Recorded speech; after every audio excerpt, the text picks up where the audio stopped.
Intellectual property, அறிவு சார்ந்த சொத்து.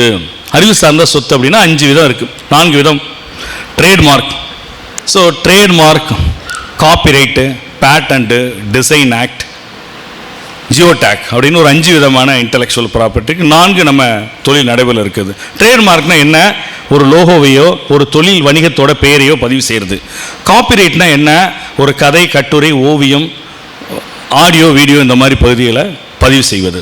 டிசைன் ஆக்ட்னா இந்த டேபிள், இந்த மைக்கு, இந்த ரிமோட், இந்த மாதிரி வடிவத்தை, ஒரு பாட்டிலோட வடிவத்தை நாம் பதிவு செய்து, நாற்காலி, இந்த மாதிரி என்ன வடிவங்கள் இருக்கோ அதை பதிவு செய்கிறது டிசைன் ஆக்ட். பேட்டன், உலகத்திலேயே இந்தியாவில் இல்லாத பொருட்களை கண்டுபிடித்து அதை பதிவு செய்வது பேட்டன் ஆக்ட். அப்புறம் ஜியோ, ஒரு நம் ஊர் சார்ந்த குறியீடு எடுக்கிறது. மதுரையில் மதுரை மல்லிகை, திருநெல்வேலி அல்வா, பத்தமடப்பாய் அப்படின்னு சொல்லி பதிவு செய்தது புவிசார் குறியீடு அப்படின்னு சொல்லி.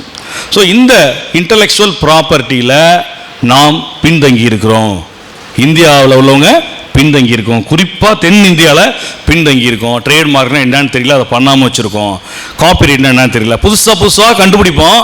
கண்டுபிடிக்கிறத வேற நாட்டுக்காரன் காப்புரிமை வாங்கிட்டு போயிடுவான். பேப்பரில் படிப்போம், நான்லாம் படிச்சிருக்கேன். இந்தியாவிலிருந்து நம்மளுடைய காப்புரிமையை, கீழா நெல்லிய, மஞ்சளை வேற ஒரு நாட்டு நிறுவனம் காப்புரிமை வாங்கிடுச்சுன்னு படிக்கும் போது நாடி நரம்பு ரத்தம்லாம் அப்படியே துடிக்கும். நம்ம இந்தியாவுடைய தான் இன்னொருத்தன் படிச்சுட்டானான்னு. ஆனால் நம்மவர்கள் நாம் கண்டுபிடித்த, எஸ்பெஷலி நம்ம ஒரு ட்ரேட்மார்க் வச்சுருக்கோம் அப்படின்னா அதை நாம் பதிவு செய்யாமல் நிறைய பேர் தொழில் நடத்திக்கிட்டே இருப்போம். நிறைய பேர் நான் பார்க்குறேன், பேசுகிறதுல 90% அதை பதிஞ்சிருக்க மாட்டாங்க. ட்ரேட்மார்க்கை பதிஞ்சு அவங்களுடைய பிஸ்னஸை ப்ரொடெக்ட் பண்ணிக்க மாட்டாங்க. ஏன்னா ஒரு பிஸ்னஸ் அடுத்த நிலைக்கு அதோடைய வேல்யூவேஷனை கொண்டு போகிறதுக்கு முக்கியமானது டேஞ்சபிள் அசட்ஸ், இன்டேஞ்சபிள்னு சொல்லுவோம். இந்த இன்டேஞ்சபிள் அசட்டில் முக்கியமானது நம்மளோட பிராண்ட் அண்ட் ட்ரேட்மார்க்கு.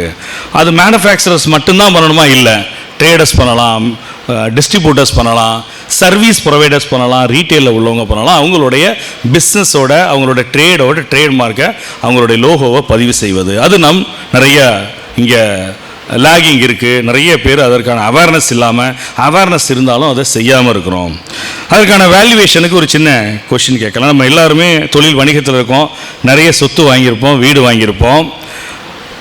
பிஸ்னஸ், உண்மையான பிஸ்னஸ் அப்படின்னா என்ன அப்படின்னா வேல்யூவேஷனான பிராண்டோடு செய்யக்கூடியது தான் உண்மையான தொழில்னு சொல்கிறாங்க.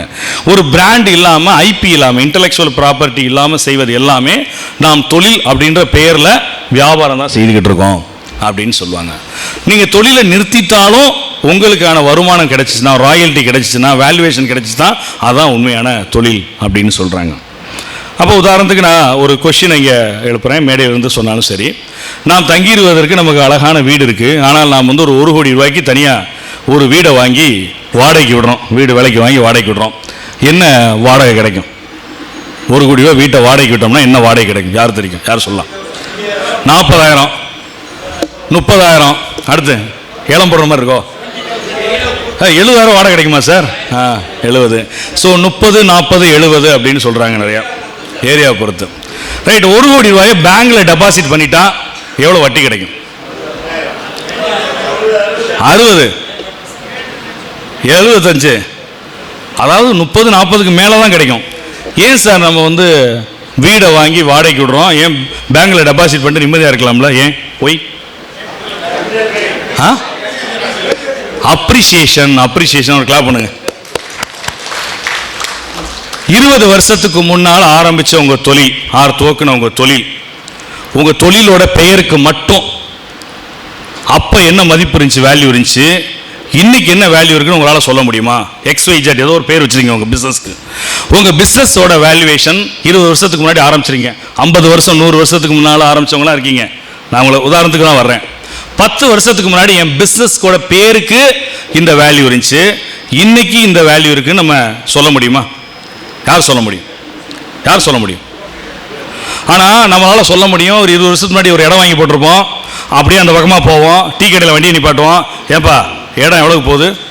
நம்ம அன்னைக்கு வாங்கி போட்டது இவ்வளவு போணுச்சு, இன்னைக்கு இவ்வளவு போகுது. நம்ம விற்கிறோமோ விற்கலவே தெரியாது. நம்ம வீட்டையோ இடத்தையோ விற்கிறது இல்லை, ஆனால் வேல்யூவேஷன் பார்ப்போம்ல. நம்ம பிஸ்னஸ் பார்க்குறோமா சார்? நம்ம விற்க போகிறதில்ல பிஸ்னஸை, ஆனால் பிஸ்னஸ்க்கு வேல்யூவேஷன் பார்க்குறோமா பார்க்கலையா? பார்க்குறதில்ல. ஆனால் வீட்டுக்கோ இடத்தோ விற்கிறோமோ விற்கலையோ அப்பப்போ டீ கடையில் நிப்பாட்டுவோம், விலை கேட்போம், கணக்கு போட்டுக்கிறோம். அப்பா 1 கோடி ரூபா குடிச்சுப்பா, மனசுக்கு ஒரு சந்தோஷம் வந்துடுறோம். நம்ம பிஸ்னஸ்க்கு வேல்யூவேஷன் பார்த்துருக்கோமா? கிங்ஃபிஷர் 5000 கோடி வேல்யூஷன். கிங்ஃபிஷர் வெறும் பேருக்கு மட்டும். நம்மளோட பேரை பதிகிறதுல, லோகோ பதிகிறதுல, காப்பிரைட் பண்ணுறதுல, டிசைன் பதிகிறதுல நம்ம நிறைய இன்டெலெக்சுவல் ப்ராப்பர்ட்டி விட்டு வைக்கிறோம். தமிழ்நாடு தான் நம்பர் 1. பேட்டன் நிறைய வச்சுருக்கோம். பேட்டன்ட்டை எதுவும் கமர்ஷியலைஸே பண்ணலை. பேட்டன்ட்டை கமர்ஷியலைஸே பண்ணாமல் வச்சுருக்கோம். நம்மளுடைய பிராண்டை ப்ரொடெக்ட் பண்ணணும். அதுக்கப்புறம் நாம் கண்டுபிடித்த விஷயங்களை ப்ரொடெக்ட் பண்ணி நாம் இந்தியா முன்னேறி போகிறதுக்கு நம்ம எல்லாருமே ஒரு காரணமாக. நம்ம இந்தியாவுக்கு போய் பெரிய நல்ல காரியங்கள்லாம் வெளில செய்கிறதோ இல்லையோ, நம்ம தொழிலை நம்ம நல்லா பார்த்துட்டாலே, நம்மளோட இன்டெலெக்சுவல் ப்ராப்பர்ட்டியை, நம்மளோட பிஸ்னஸை ப்ரொடெக்ட் பண்ணிட்டாலே அதற்கு ஒரு பெரிய அச்சாரமாக இருக்கும்.